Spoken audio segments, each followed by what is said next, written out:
Hello, my name is Briana Haas, and my favorite thing is New York City. Welcome to the Finding Favorites podcast, where we explore your favorite things without using an algorithm. Here's your host, Leah Jones.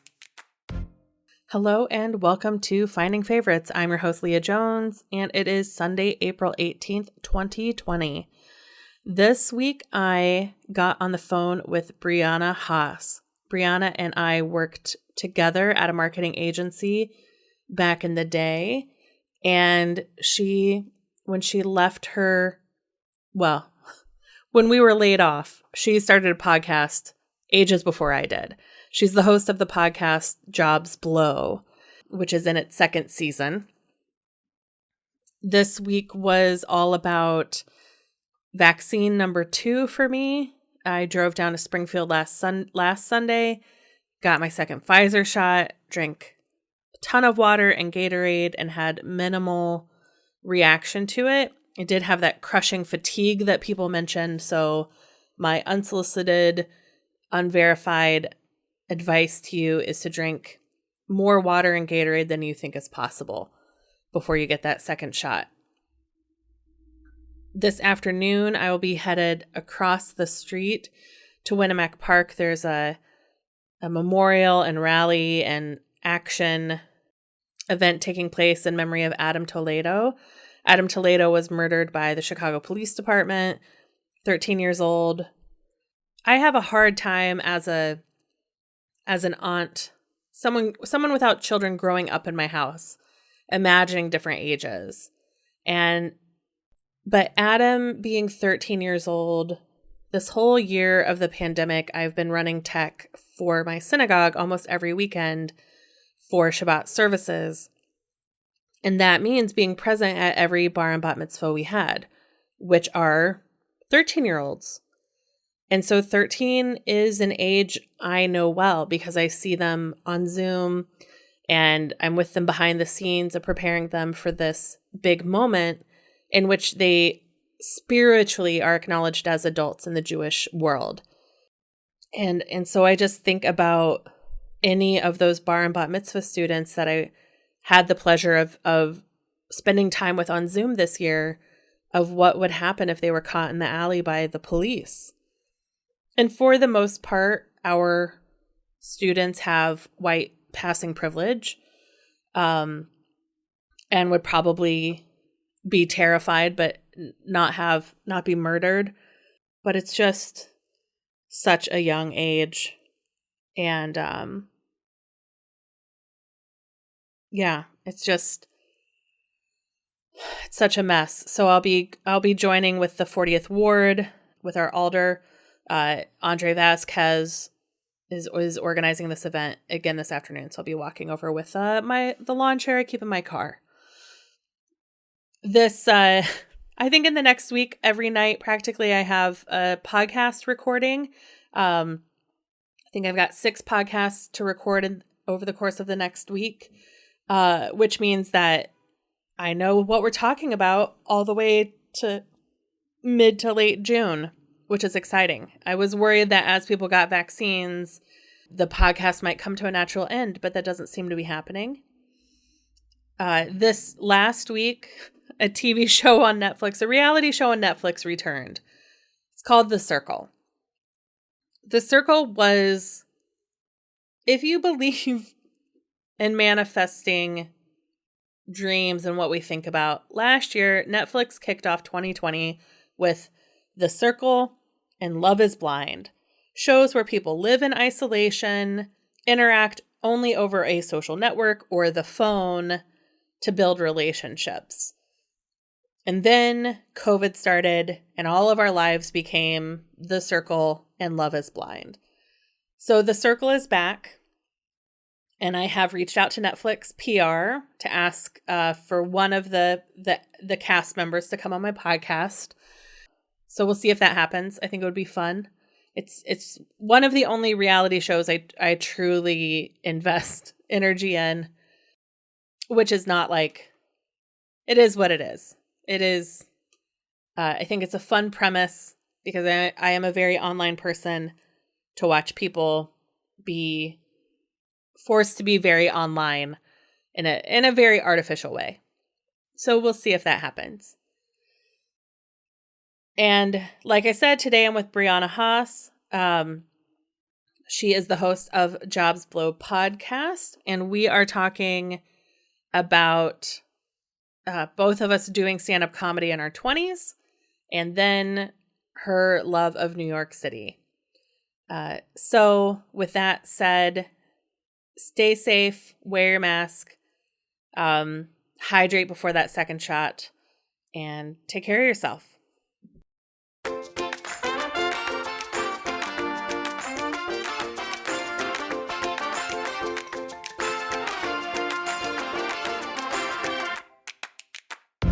Hello and welcome to Finding Favorites. This is the podcast where we find out about people's favorite things and get recommendations without using an algorithm.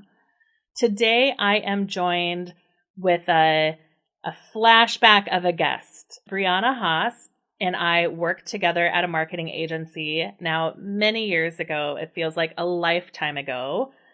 And both created podcasts after we left that agency. Briana created the Jobs Blow podcast now I think like 3 years ago. And obviously Finding Favorites is my COVID hobby podcast. But Briana, how are you doing today? I'm good, thank you. It's funny. I feel like it's a story as old as time. You get laid off, you create a podcast. Right? You have three choices. You create a podcast, you become an Instagram influencer, or probably a cupcake entrepreneur. Some sort of, yes, baking, cooking, yes. Mm-hmm. Perhaps. Yes. So you and I both went the podcast route when we were laid off. And you're in your third season now of Jobs Blow? Well, actually, we're in our second because when the pandemic hit, we took some time off and we had just started the second season. So we're continuing season 2 right now. Great. And the title says a lot. Jobs Blow. And the thing is, I came up with the name to grab people's attention. The podcast came out of my frustrations, 100%. Yeah. Because I was laid off for the second time in a row. And since then, now a third time. So I have my frustrations. And we did talk about, really addressing the toxic workplace. But then after further conversation, and my partner and I met doing stand-up comedy, we wanted to be lighthearted. We wanted to be positive, and we decided that's a couple shows being negative. Let's do something that's more in the positive space. So we decided we'd keep the name because it is attention grabbing. And instead, though, we talk to people we call dreamers who are pursuing their dream job or are working in their dream job or are in similar situations to us. My co-host, Josh, is an actor, and obviously they were hit hardest when the pandemic struck. So, and he's a struggling actor. He was doing Drunk Shakespeare on Broadway, but, still doing auditioning and things like that. So, we have fun. I was telling someone last night, I have been able to sing with Taylor Dane.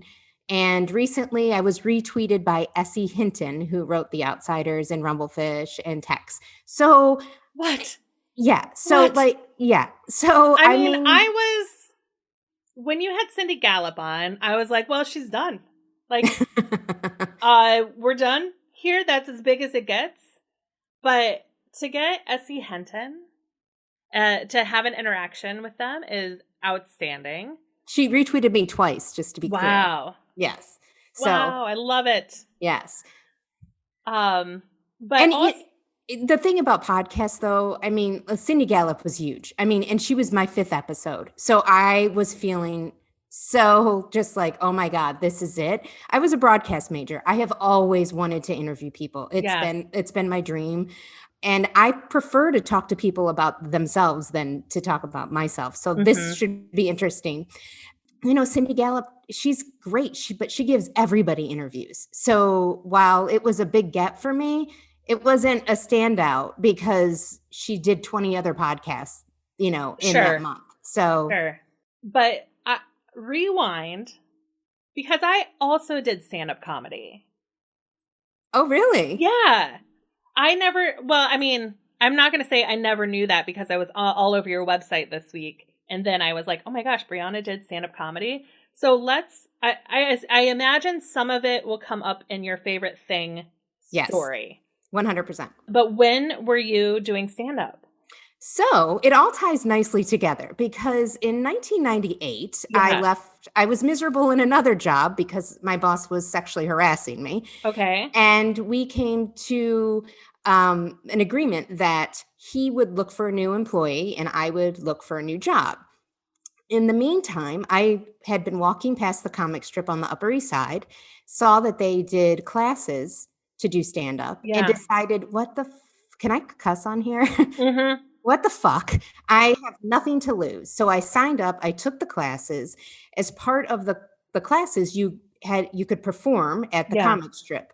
So some of the performances were private and you brought your friends and the other people brought their friends. But then one night you actually did a live show at the comic strip. Wow. Can I tell you that when I went on live, I went on after Wanda Sykes? No. And the class that I took, he taught us that if you can be funny without cursing or being overtly sexual, then like more of a Seinfeld comedian. Yeah.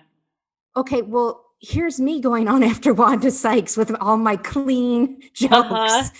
It was traumatic in some ways, but it was, I mean, if you've done stand-up, you know the rush. Like it is a rush. It is. When I walked off stage, it was like, holy hell, I understand why people do this. So in what where in her career was like Wanda Sykes doing 5 minutes and then Briana Haas is doing 5 minutes and they're on like the same level as far as the comic strip is? Because obviously I know Wanda Sykes is like a celebrity, or at least a celebrity to me.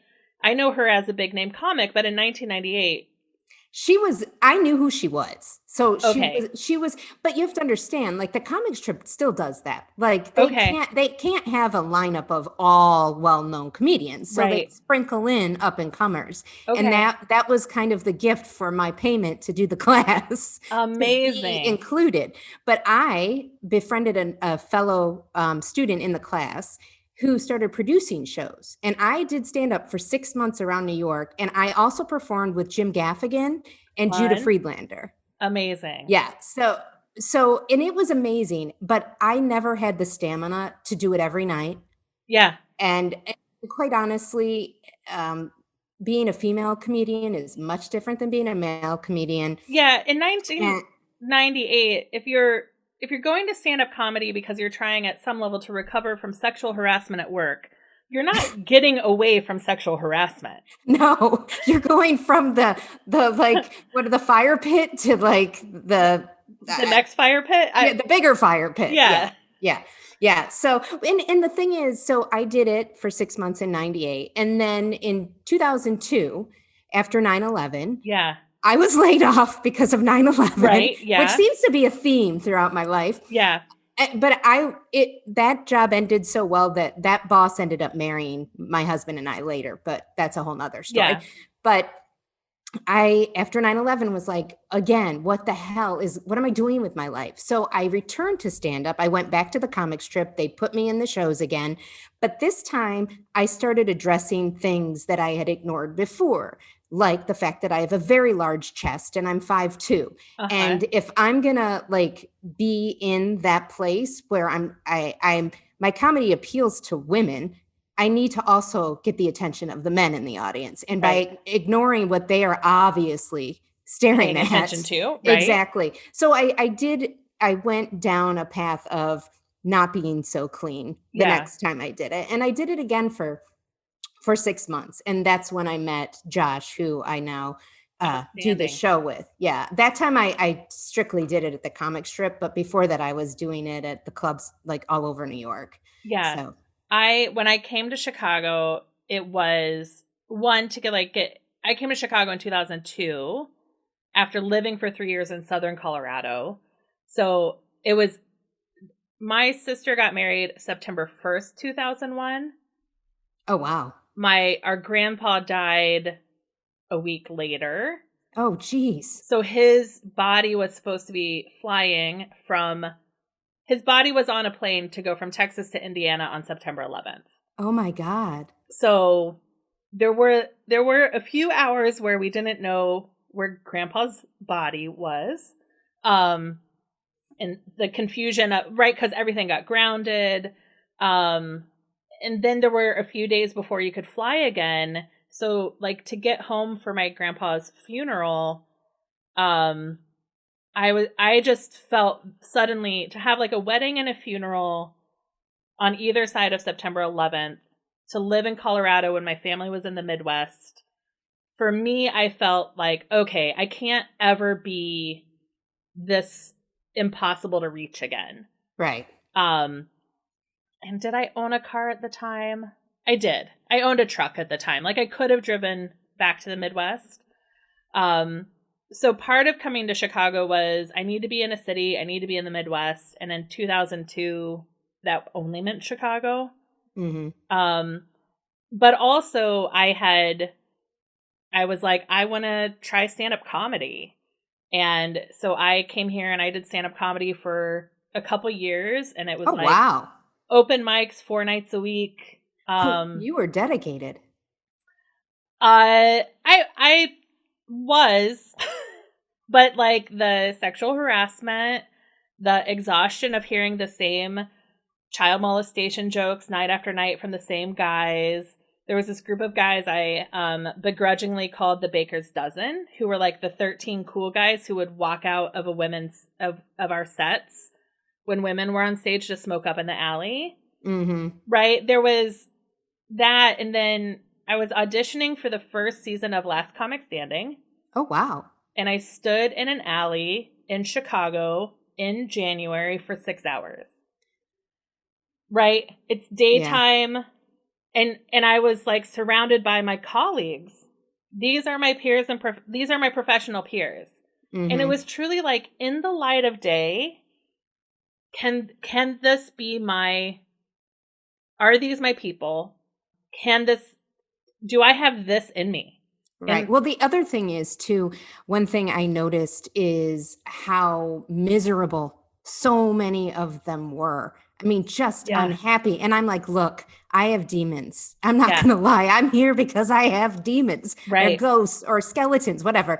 But I am not. The one thing I came to realize is I might not be as bad off as a lot of you. Yeah. So, I mean, I totally, and watching Miss Maisel. Yeah. I totally relate. Like some of the scenes, I'm like, yes, girl. It did not change in 30, 40 years. That was still the mentality. Yeah. I don't know. Do you listen to the Jackie and Laurie show? Mm-mm. So it's Jackie Cation and Laurie Kilmartin. They're 2 women. They're like 54. They've both been road comics for 30 years. Wow. And they just talk about the business of being road comics. And Laurie writes for Conan O'Brien, and like Jackie regularly opens for Maria Bamford and Brian Regan, but she also headlines on her own. And one of the things that they say is, if you can imagine yourself doing something else, if you're not compelled to get on stage every night and hustle, right, they're like, go do something else. Yes. And I feel like they finally gave me permission to, because I did it in my 20s, and then after I got laid off, I was like, well, I can now get on stage and talk about whatever brand I want to talk about. See, I used my being a single woman in New York for the first time I did it. Yeah. In 2002, it was, well, now I'm unemployed, single. Like, right. Now I'm even a bigger mess. So yeah. No, it's you do, and a lot of what we talk about on our podcast is you have to be passionate about something. Like if you really, really want to make a go of it. And I would love to write comedy. I didn't have a passion to stand on stage and deliver it. What I found it gave me was there was like no new business pitch that was scary after doing stand-up. It really changes your barometer of what is a scary public speaking experience. Yeah. But that didn't work for me. And It didn't? I think the reason is I enjoyed telling the stories that I was telling on stage. Mm-hmm. And I don't feel that way about new business pitches all the time. Yep. I mean, I would go into meetings and have to present a new plan for a Smucker brand. And, they're super conservative. And every time it was like, we'll do an ROP, we'll do a mat release, we'll do and I had no passion for it. Like, Yeah. I was like, I don't know. But the one thing, also another thing that I learned is the toxic environment is everywhere. It's not just in one work environment. Right. Because it's the people, unfortunately. Yeah. It really is. So I guess you just really have to be able to deal with it. And unfortunately, I don't have a great ability to deal with it because I'm just always like, why do you have to be a jerk? Right. Like, yeah. Why? So. Yeah. Well, so you did it for those 2 times. And then, do you have when you look at your podcast and the world hopefully reopening, do you and Josh have any dreams of live shows? I mean, I would love to get there. There are so many podcasts. I take it one day at a time. I truly enjoy booking guests, like the excitement of finding my next guest and producing the shows and doing the shows. And look, I didn't enter it thinking I was going to make money off of it, at least not right away. This is truly a passion. I've been applying for jobs more in this space because I do really love doing it. But, I don't know. What is the reality going to be? Yeah. I don't know. You are actually even more than myself. I don't know if I'm working on a screenplay or if I worked on it this winter and now I just think I'm working on it because I haven't touched it in a while. Your cat is very chatty. Yeah. He's like, what's up? I have an idea for a Hallmark movie, like the Christmas movie Hallmark. Mm-hmm. It's a very clear, it's a 13-act structure. It's very clear how it happens. And my protagonist is a vice president at a marketing agency who has been doing part-time podcast stuff and has just resigned from her marketing job to go full-time podcast production. Oh, that's fun. Well, write what you know, baby. Write what you know. Well, I've tried and, started writing a book, started writing a screenplay. I'm always like, I don't like doing it in a silo. So if you ever want to write something together, let me know, because I just need somebody pushing me. Yeah. And I can't think, I like to bounce ideas, but anyway, I feel bad because we haven't gotten to the point of this podcast. No, this is Act 1 is the catch up. Okay. Well, we used to work together at as she said, a marketing agency. Yeah. Can we say? I want to say the name because I have to present it the way my husband says it. You can. We can say the name. Yeah. So it was Olsen Engage, but my husband always thinks it sounds like a superhero, like the beginning of a superhero movie. Olsen Engage. So anyway, but that's what brought us together. And then I was laid off after like a year. And you were not far behind me. I wasn't far behind you.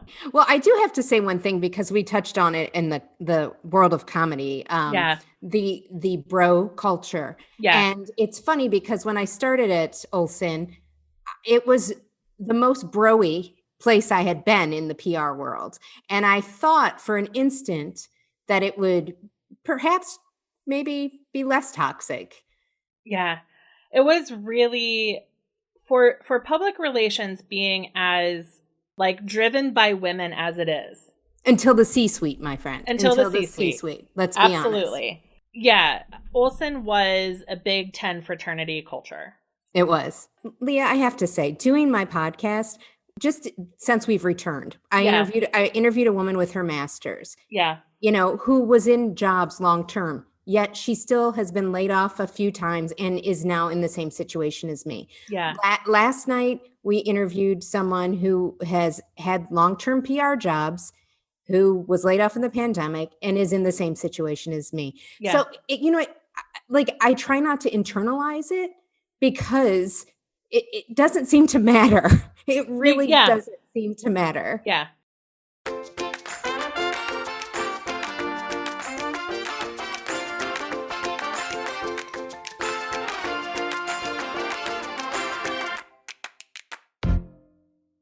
And here we are. We're marketing veterans with podcasts and stand up in our background and cities that we can see out of our windows. Yep. And you can see a city that you love. Yes. One of my favorite things is New York City. New York City. Let's time travel. When did you go to New York for the very first time? Okay. So it's funny because I have always been a pop culture fanatic. I've watched a ton of television. Big fan of Different Strokes. Became very familiar with New York City from Different Strokes. Okay. So when I was about 10, my mother drove us from Ohio to Niagara Falls, and we went through New York, and we were in a gas station, and they had I Heart New York t-shirts. Okay. And all I wanted was a I Heart New York t-shirt, and she refused to get it for me. No, Mom. Refused. Yes, refused. But then she let me on this vacation swim in a pool with a cast on my arm. So that's a whole nother topic for another time. So anyway, flash forward to, I was in college. I was in journalism school at Ohio University. And every year they offered a program where they visited the communications capitals of the world. It was a trip for students to go to New York, Paris, and London. Wow. So I decided I needed to do this trip. It was the best thing I've ever done in my life. Yeah. We started in New York. So is this a 2-week trip? Yes. It was like 10 days to 2 weeks. All right. Wow. The minute we set foot in New York City, it was like whatever was missing in my life. Yeah. I understood now. The energy of the city, the people. I mean, I remember just standing in Times Square on a what are those phone in a phone booth, calling my stepmother and saying, I need to be here. In fact, we visited Good Morning America. Yeah. And while we were there, the woman who took us around was an alum from Ohio University. And she said they offer internships. And I immediately was like, I need to do this. You were like, dibs. Dibs. I'm so coming. I called my stepmother and I told her, and she's like, whatever it takes, we're going to get you there. And so I did this trip. I went back to school. I applied for a fall. That was in the winter of 92. Okay. Yeah. So in the fall, I applied for an internship fall of 93. Yeah. I got it. That summer, my stepmom and my dad brought me to New York. I interviewed at Good Morning America for 5 hours. I had to meet with everybody that needed an intern. My first or second interview was with Joel Siegel, the movie reviewer. Yeah. And I knew immediately. I was like, I want this. This is the internship I want. And he and his producer were like, we want you. I had to interview like for another 4 hours. Wow. with the science department, with all these random departments. And I was like, oh my God, I just want to work for Joel. So I got the internship and when you went in for that interview, did you know you had the Good Morning America internship and now it was determining which department you were going to be with, or this was determining the whole internship? This was, that's a good question. I think I could have interviewed and nobody could have wanted me and then I wouldn't have had one. Okay. I mean, the thing is, it was a free internship. Like, I don't think they were turning anyone away. And I was going to have to move to New York and pay to live here and eat and all those other things and not get paid. Yep. So I don't think they were turning anyone away. Yeah. But that was the internship that I wanted. And it's the one I got. And moving to New York, fall of 93 was one of the best things I have ever done in my life after the trip. Yeah. Unfortunately, they didn't have housing or recommendations. So again, my beloved stepmother, who I owe the world to, found a woman's home it was a Salvation Army home for women. It was on 39th between 3rd and Lexington. Yeah. And I moved into this place. I had a sink, a bed, and a closet. And then I had a communal bathroom I had to share with women who had lived in this place for 20, 30 years. Yeah. One woman wore this big white and black Cruella de Vil coat to the shower. Like, it was crazy. And thankfully, there was a mix of young gals like me who I befriended. One of them is now a bigwig at the UN. That she had come for a UN internship. A couple were plus size models. I mean, it was the most fantastic time in my life. And then working for Joel, he would take me to movie sets. Like, did I really get any broadcast experience? I don't know. But I got to go to movie sets and meet Ron Howard. And then he didn't want to go to all the party invitations. He would give them to me. I smoked a cigarette with Michael Hutchence from In Excess. Oh, my goodness. I went to the Meatloaf Bad Outta Two record release with Daphne Zuniga. Like, it was just like this fantastic time. And when I had to leave, so what year is this? Like your junior year? No, this was my senior year. Your senior year. So you spent the fall of your senior year at Good Morning America. Yes. Okay. And then I remember when I packed up, my friend came and she stayed, and then she helped me move back to Ohio. And I just remember being in the cab and thinking, I have to come back. Like, I can't live anywhere else. Yeah. And as a broadcast major, you're making a big choice, because to really be on air, you need to start in market 543. Right. Yeah. You have to start in Nebraska or Idaho or. Well, my friend started in West Virginia. Okay. And I was like, I guess I'm not going to be on air, because I know in my heart, the only thing I truly know about my life moving forward is that it has to happen in New York City. That's outstanding. Yes. So I graduated. And I had no idea what I was going to do. But somebody that I met in the women's home, I was going to live with her. She ended up deciding to leave, but she hooked me up with her friend. Okay. So I had a place to move when I got here, but I had no job and I really had no friends. So other than Joel Siegel. Well, and let's be honest, like, he talked a big game. He wrote me a wonderful letter of recommendation, but when I moved back and was looking for a job, I mean, right. And it was funny because last night we had a guest on who talked about all these amazing internships he had. And one of them was at WABC, where Joel also worked. And he was like, oh yeah, my internship set me up, blah, blah, blah. And I'm like, well, I would just like to interject, because my internship didn't really do that for me. Yeah. I actually had to take a job in reception at the corporate offices of Barnes and Noble when I moved here, because I needed insurance. We couldn't have insurance until we were 26 back then. Right. We needed, from our parents. So I took that job. And then it was life before the Affordable Care Act, before the exchange. Yeah. You really had to. The two things I knew were, you've got to get a job with insurance, and if you can't get insurance, it used to be called catastrophic insurance. Mm-hmm. But it's what rules our world. Yeah. You have to have it. And thankfully I have a husband who has a job right now. Yeah. Because that's how I have it. Yeah. But again, I just knew I needed to live here. And this year I will be on my 27th anniversary in New York City. And let's be honest, I've been here through 9/11, through a blackout, now through a pandemic. Yeah. I haven't had the greatest luck with my career. Yeah. However, I met my husband here, and we're on this year's year 16. Amazing. Of marriage. We're on year 19 all in. And I have a beautiful, amazing daughter. Yeah. So, as far as I'm concerned, setting my career aside, I don't have any regrets about my career either. I wouldn't change any of my choices. I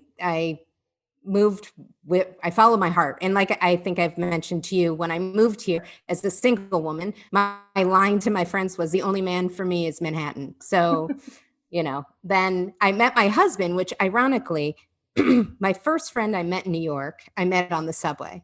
Yeah. She showed me how to use the train. We said goodbye. A few nights later, I was in a bar and I was buying a drink, and she walked up next to me and I was like, how do I know you? And we sat there and we threw things around until we realized we met on the subway. And can I tell you, she was at my wedding. We've been friends ever since. But I love that. With an ironic twist, because my world is so small, she went to the same high school as my husband. I did not meet them through one another. Wow. Yeah. And they're like 8 years apart, but her best friend lived behind him. But again, I met them completely separate of each other. That's fantastic. Is he from New York, or they grew up next to each other in Long Island? In Long Island. Okay. Yeah, they went to Westhampton Beach High School. So yeah, it's a crazy coincidence. Wow. I love that love story, the Briana in New York love story. What was like the first neighborhood once you got there and you got settled? Were you in Manhattan? Yes. Yeah. I was of the mindset I need to live where it all happens. Yeah. Now, I had a friend who bought a place in Brooklyn, and I was like, what are you thinking? And we're not friends any longer. That's another thing that I've gone through a number of friends in this city. Yeah. Because, crazy. But anyway, yeah. I can only imagine what they sold the apartment. They were in Park Slope, which, yeah. I'm sure they sold it and made it. Her and her sister bought it. But I moved to the Upper East Side. And we were in a doorman building, converted one bedroom. And we were paying in 1994 each $750 a month. Now, that's a lot in 1994. When you're making $22,000, yeah, I can tell you that I was living on $100 a week budget and eating a lot of bagels. Yeah. Which this was before they let you know that carbs were not great. Right. So I couldn't figure out why I'm only eating bagels, but I don't seem to be getting skinny. So yeah, no. And the Upper East Side at that time was a lot of people right out of college. I mean, there was a building up there, an apartment building that was like a dorm. So. Wow. When we get freedom of movement back, post-COVID, what are the first 5 New York things that you want to go and do? Well, let me see. It's funny because I've lived here through my 20s, my 30s, and now my 40s. Yeah. So life is much different. I would have answered this question so differently in the previous decades than now. I mean, the number one thing for me is going to a Broadway show with my daughter. Mm-hmm. However, even when I feel like we're so far out from that. I know. And that breaks my heart. It really breaks my heart. One of my favorite restaurants that I think opened in 99 and is still around is Balthazar. Okay. Yep. And I have a real attachment to that restaurant because when 9/11 happened, I worked in Soho. My friend and I went down. We knew that the planes had hit, but my Canadian friend was like, it's nothing. And I'm like, yeah, that doesn't seem like nothing. Right. And we all every day would stop at Balthazar to get our breakfast. I'd get a scone and a cup of coffee. And we were in there when the Pentagon got hit. So like when I think about that day, that restaurant it will always be a piece of, and let me tell you, that day was the longest day of my entire life. Yeah. I mean, we were, like I said, we were in Soho, so we could see the buildings. We could see the smoke coming from them. And I walked home because I didn't want to get on a train. I don't think the trains were running. Right. And the Upper East Side from Soho is a good distance. Right. It was a beautiful day. But I remember walking with people covered in soot with the fighter planes overhead, which were terrifying because you weren't sure what that was about. And my cell phone wouldn't work. So you were talking about being separated from your family. I mean, I felt so alone. My stepmother was supposed to fly in that morning from Detroit. That is terrifying. Yes. And she actually only found out because she spoke to her sister because I don't think she had a cell phone maybe, but her sister got in touch with her, or she called her, and she told her what happened. The Detroit airport didn't even announce anything, nothing.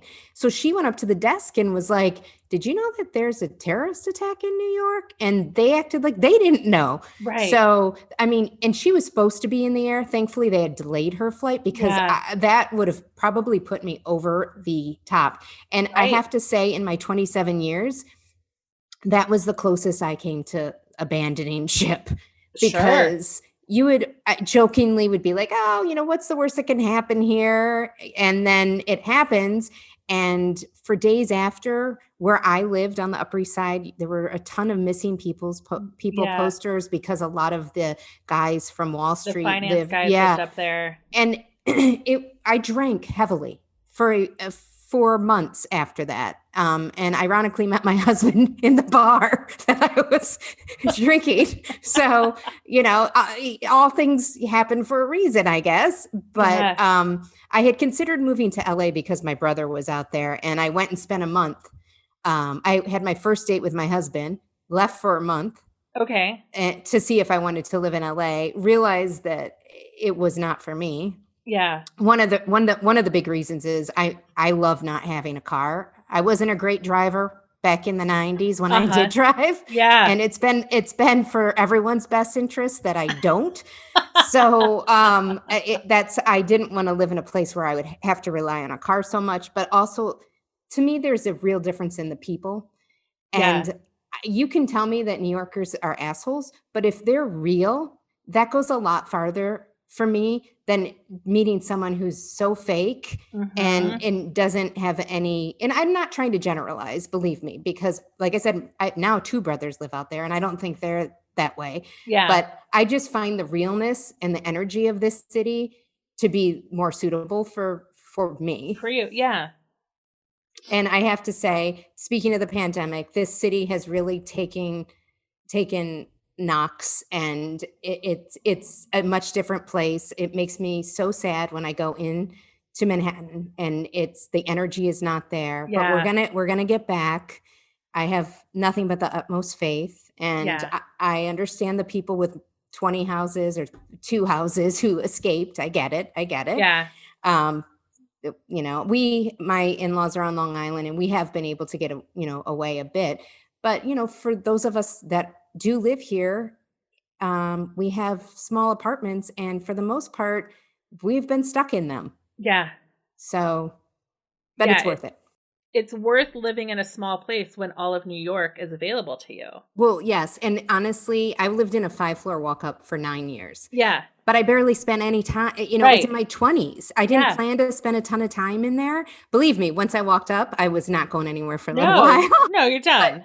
But the thing is, you don't move here to be in your apartment, right? Right. There's always things going on. Yeah. So me moving to a doorman building, making $22,000 a year, I learned very quickly that I needed to find something cheaper.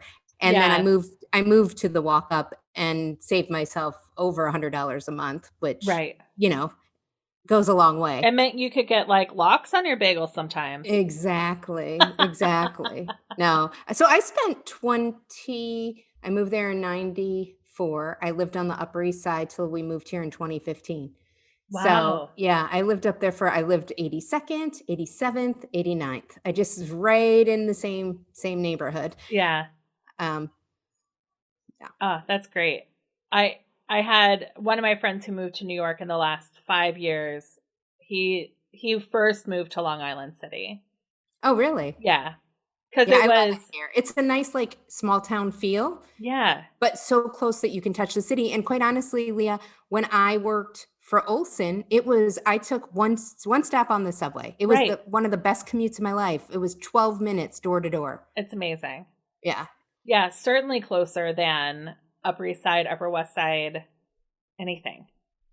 Yeah. Well, and when I lived on the Upper East Side, so after I left Barnes & Noble, I got a job at Parade Magazine, which I got through an Ohio University alumni connection. Yeah. And ironically, Matt Lauer went to OU. Okay.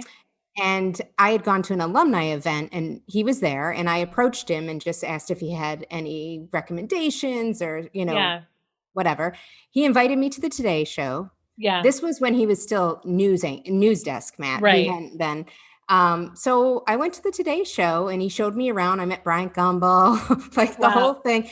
And honestly, if there's a book about my life, this used to be part of my stand-up. It's going to be Close But No Cigar, because I have had so many of these type of things happen and then nothing becomes of it. Now, looking back, working for Matt Lauer might not have been such a good thing. Yeah. Right. Yeah. So, again, the sexual harassment that you were trying to get away from. Right. So, I mean, granted, if I'm going to be sexually harassed, he's like leaps and bounds better than the guy that was sexually harassing me at my other job. And I don't know if it would have been sexually harassed. I was young. Who knows what would happen? But anyway, I digress. Yeah. He said I would have needed to become an NBC page. Like he couldn't just get me in the job. Looking back, I've made friends who were NBC pages. I probably should have done it because they had a great time. But I thought I did this on my own, this job at Parade. So I was like super proud of myself. I took that job.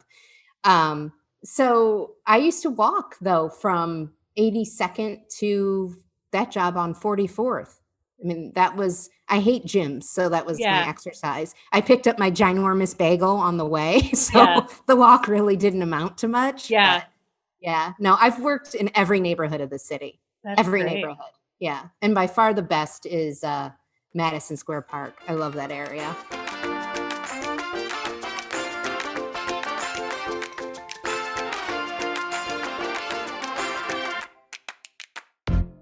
I forget going for drinks with my friends. Mm-hmm. I mean, it's been so long, you know, it's been so long. So, but you know what the problem is? I'm in such a mindset that this all sounds so foreign right now. Yeah.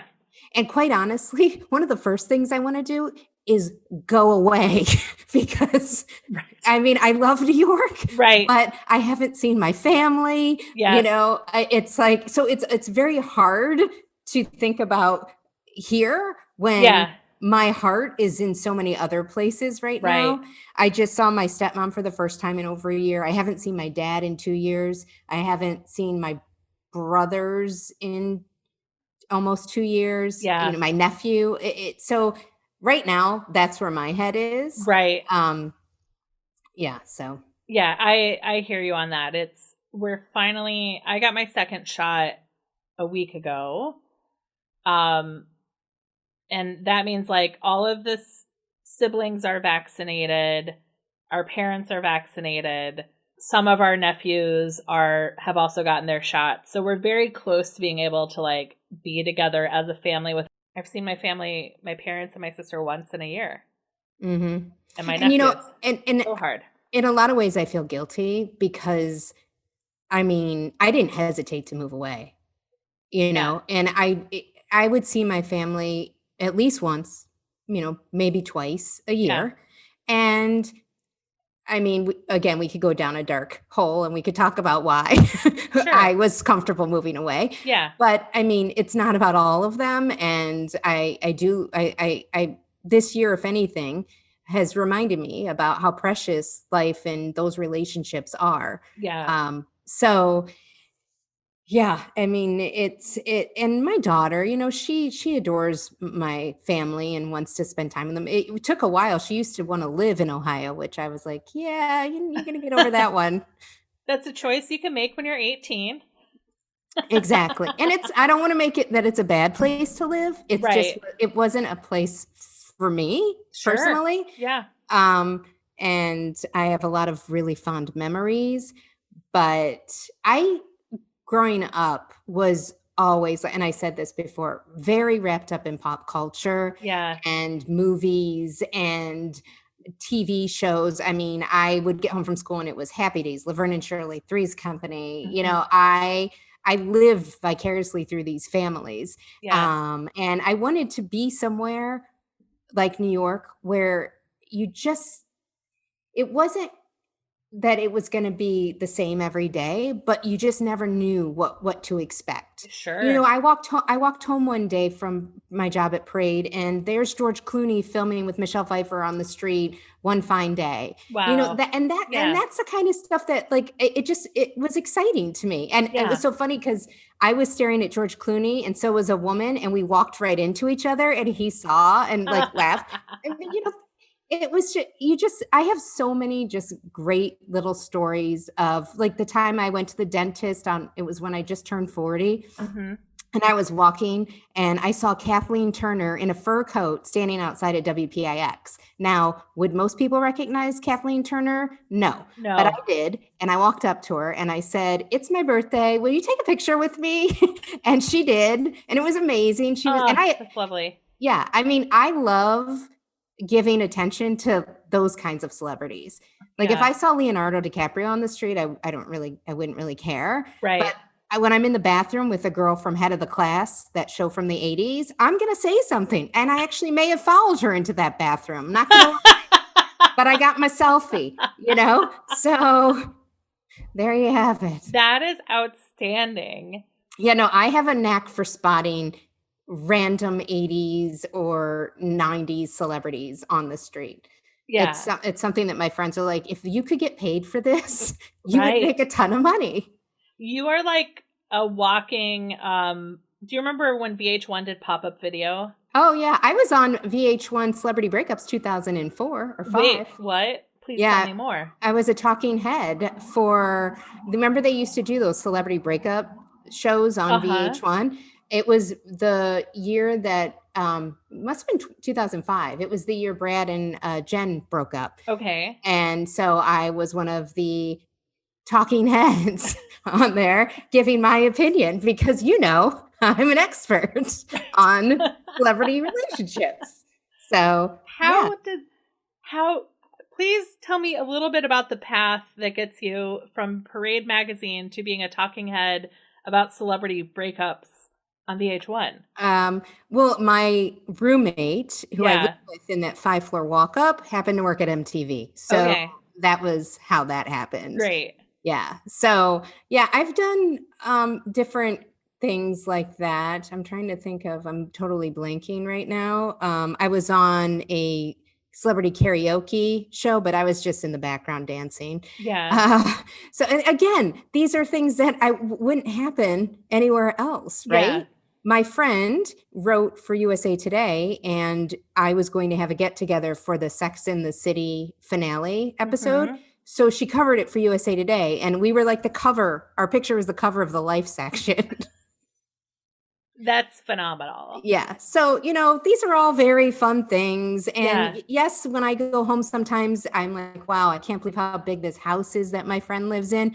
But at the same time, if I lived in a big house, my daughter might not spend as much time with me. I have her like, she can only be in the living room or her bedroom. Right. So, have you watched this Real World reunion?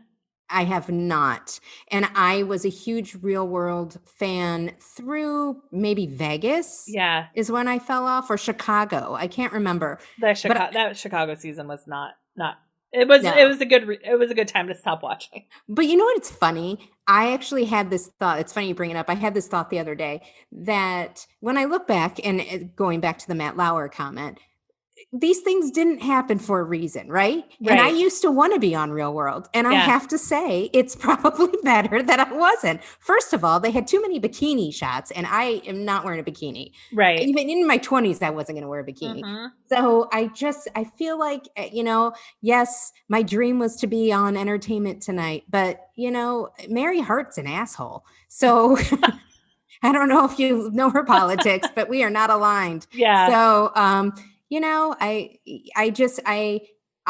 am so happy with the humans that I've had to be locked inside with for the past year. That's great. I base my success on the choices I made to be locked up with those two. Yeah. So, well, if you have Paramount Plus in your mix of apps, the Real World reunion, it's 6 episodes. It was filmed during COVID, so they all quarantine before and when they go out in the city, they're wearing masks, and it's just a really interesting. I feel like the emotions are heightened because it's COVID, and so they're spending more time together in the 6 days than they ever did when they lived in the house together or in the loft. Yeah. But they're back in the exact same loft, like MTV got it back for them. But So it's really worth setting aside the time for. I loved it. But you mentioned Sex and the City and Different Strokes as being like pop culture New York connections. Are there other, what are like movies or TV shows that you think are like the best with New York as a character, or that show the New York you love? Well, I mean, I honestly, Seinfeld to me Yeah. is one of the best, only because they present it in a light that's funny, like these things that you have to live with and deal with, but they present it in a way that's humorous. So, I mean, and it was another big driver for why I came here. Yeah. And, if you put Sex and the City up against Girls, I hated Girls. I tried to like it, but those women were so unlikable and quite honestly reminded me of some of my bad experiences with those crazy friends. Yeah. So, I mean, Sex and the City, they weren't always, the nicest people. They definitely had their issues. Yeah. But it was more of a pleasant experience to watch that show. Yeah. Whereas Girls, I'm like, why am I doing this? I watched Girls. I watched the pilot and I was like, oh, I agree with the parents. So this show probably isn't for me, because I think the parents are, when, I don't know, they're like threatening to cut her off. And I was like, yes, you should do that. She should be on her own. Mm-hmm. And that's when I was like, okay, I will not be watching this show. And I watched a few episodes here and there, but I found them unrelatable, unlikable. Well, I have to say, one of my most amazing New York City experiences, outside of seeing JFK Jr. in person, because he was who I thought I was going to marry when I moved here. Yeah. Obviously. And, I don't like to fly. So I have to say, he wouldn't have been in that plane. Yeah. But I digress. In 1999, they launched Talk Magazine. Do you remember Talk Magazine? I do, yeah. Well, the party was on Liberty Island at the foot of the Statue of Liberty. Yeah.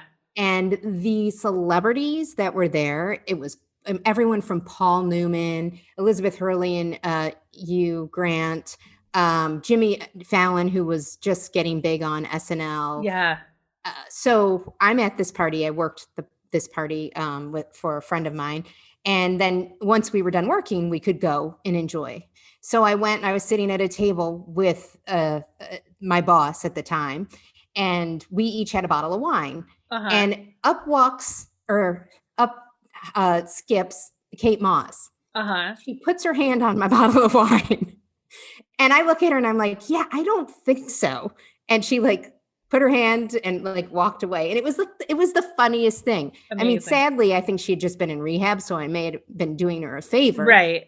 But so she returns to her group that's in front of us, and that includes Natasha Richardson, Liam Neeson, Rupert Everett. It was like the most surreal experience. These people, just Demi Moore was there. I mean, it was insane. It was incredible. Wow. And not only that, the fact that we were sitting on pillows at the feet of the statue, it was beautiful. And on the way back, after having probably too many drinks, I ran into Jimmy Fallon on the ferry, and I gave him my business card and told him to call me. He did not call me. He did not. But you gotta shoot your shot. I believe me, if I'm feeling that kind of confidence, I have done that more than once. Yeah. Yeah, that is definitely an only in New York kind of experience. Yes. No, definitely. Well, I mean, I could tell stories all day. That apartment building that I lived in when I first moved here, Hugh Grant's brother lived in that building. Okay. Just verifying I had no right to be living in that building.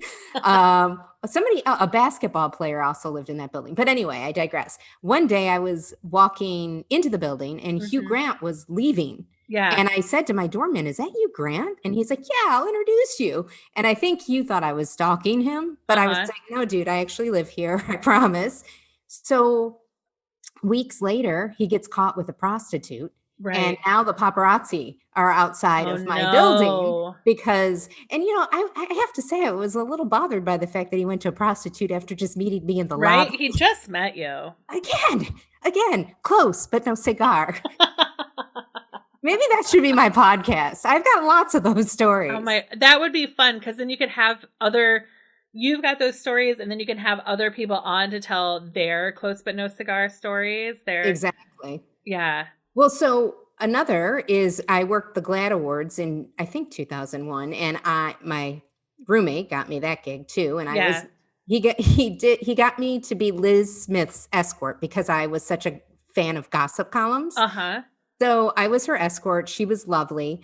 I met Kathleen Turner that night for the first time. Okay. I sent Liz a note and thanked her, told her what a pleasure it was to meet her. She wrote back, invited me to lunch. So, for drinks. So I meet her under her apartment to have margaritas. This woman is like 70 years old. Right. I'm in my late 20s. We're throwing back margaritas. It was so much fun. So the next thing, she's like, okay, well, I'm going to introduce you to some people. Okay. So she invites me to Le Cirque for lunch. Okay. With Lizzie Grubman. I don't know who Lizzie Grubman is. You'll know who she is in a minute. Okay. So even though I told Liz I really wanted to work in gossip or, writing, she was steering me back towards PR. And I was, so I go for lunch with, it was Liz, an editor that worked with her at Ladies Home Journal, I think, and then Lizzie. The whole time we're there, Lizzie's cell phone beeper, whatever, is like going off. So Lizzie was a huge, like one of those PR girls. Yeah.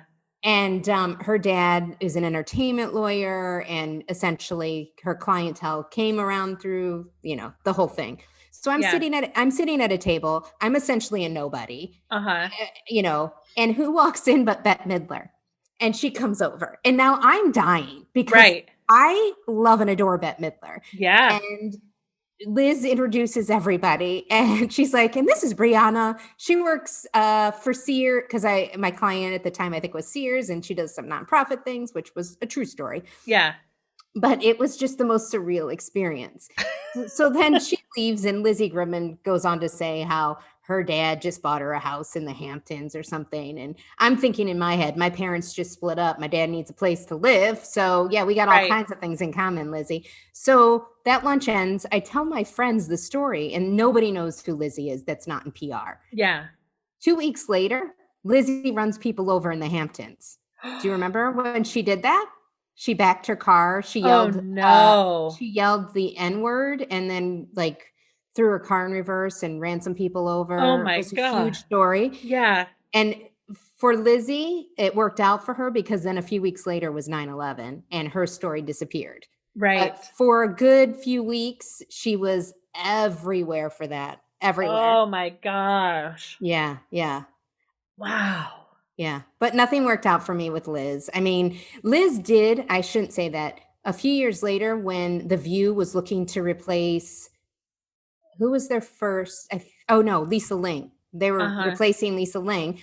I wrote to Liz and asked her if she'd write me a letter of recommendation because her and Barbara Walters were good friends. Okay. And she did. Oh, that's so nice. And they reached out to me and asked me to send a video, which again, close but no cigar. Right. I never heard back. So, what are you going to do? Yeah. That's fantastic. One of my last New York Broadway experiences was her when she was in Hello, Dolly. Hello, Dolly. I was so pissed I never saw that. I've seen her perform 2 or 3 times. Yeah. It was outstanding. And David Hyde Pierce was still in the show at that time. So it was Bette Midler and David Hyde Pierce. And it was just a dream to see her on stage. Because that's the only time I've ever seen her perform. So it was great. Well, and one thing I have to say too, it's funny because, since I've been doing this podcast, I haven't made any money, but I've had incredible experiences. And one is that through my network, actually my daughter's network, one of the Hadestown actresses, the Broadway show, she is related. And so she did the podcast, and then Ella and I went to see the show, and she invited us backstage. Cool. Yeah. And also a gentleman, and this is where my hometown Ohio connection, who grew up in Fremont, Ohio, is a Broadway actor. And when he was doing Cabaret, we went to see my job at the time. I took my staff to see the show, and then he let us go backstage and, afterwards. And, these are just,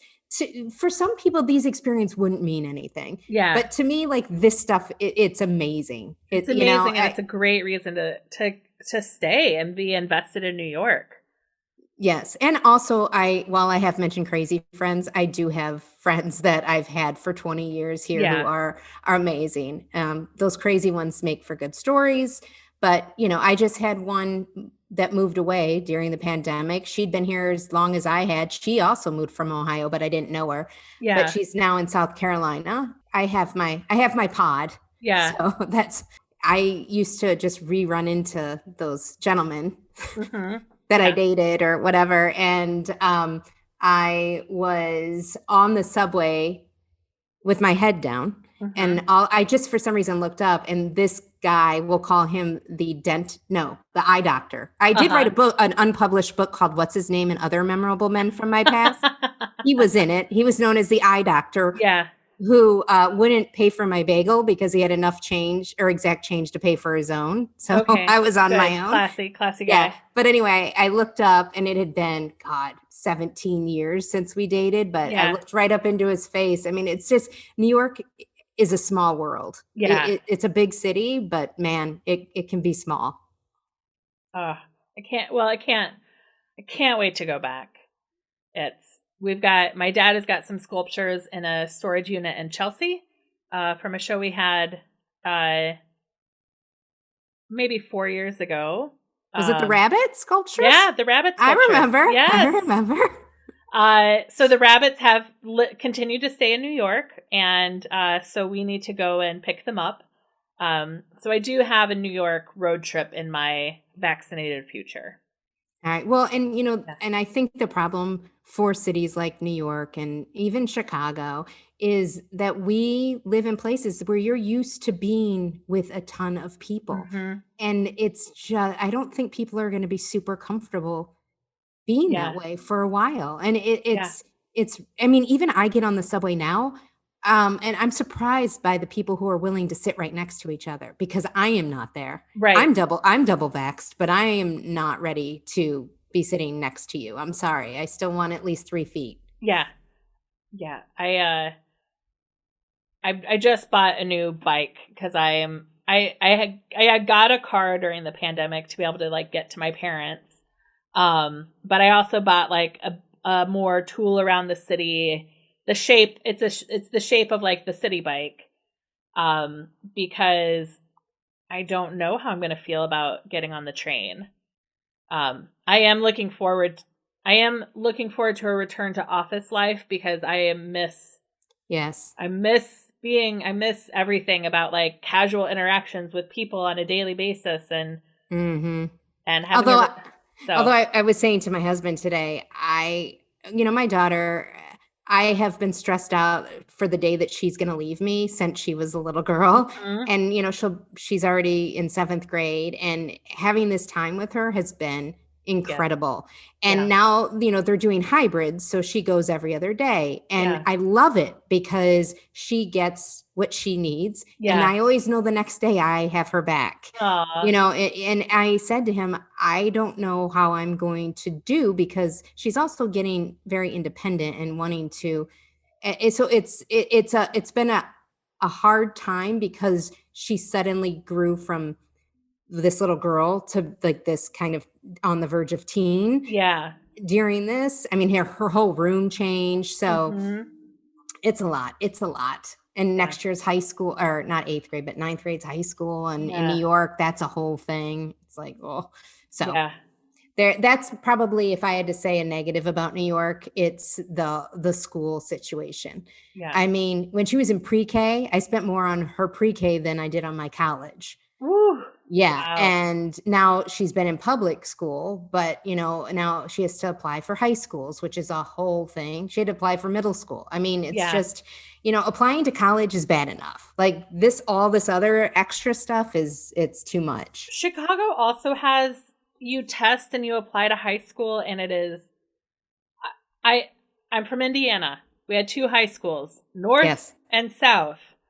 And you went to the school in your district, and unless there were some extenuating circumstances, and my brother, sister, and I all graduated from South, even though we lived in the North District.